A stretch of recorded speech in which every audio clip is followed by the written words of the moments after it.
Hello and welcome to Rooted and Unwithered. I'm Cole Newton, and the following is a meditation for Advent based on Isaiah 9:6, particularly the phrase, Mighty God. And his name shall be called Wonderful Counselor, Mighty God, Everlasting Father, Prince of Peace. Isaiah 9:6. As we continue our Advent meditations upon the four names given to Christ in Isaiah 9:6, we come to the second title, Mighty God.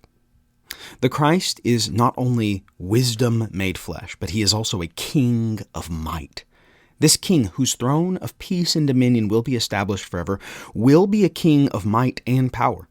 Powerful enough, indeed, to subdue his enemies, to break rebellious nations with a rod of iron and dash them in pieces like a potter's vessel, Psalm 2:9. And his mighty power will derive from the marvelous fact that this king is also God. Of course, many kings throughout the ages have claimed to be earthly divinities. The two most well-known examples are Pharaoh and Caesar, who both classified themselves as belonging to the pantheon of gods. Yet, however mighty the reign and kingdom of those kings became, they each still proved to be just as mortal as the poorest beggars of their kingdom. Whether through sickness, the weariness of time, or an assassin's dagger or poison, each proved to be powerless in the face of death. Indeed, many in life play to be divine, but death exposes all as shams. Yet Christ was different. This king is called Mighty God, and that is no hyperbole.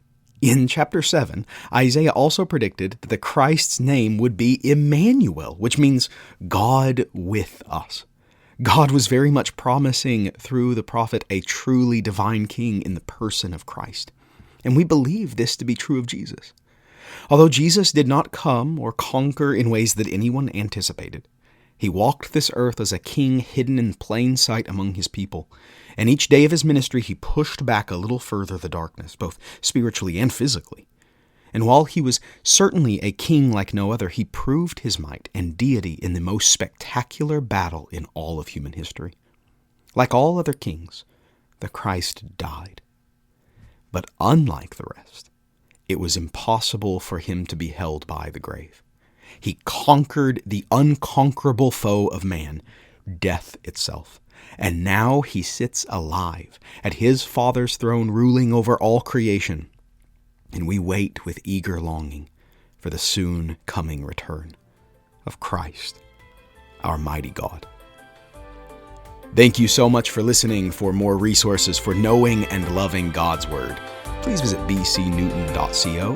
And until next time, grace and peace.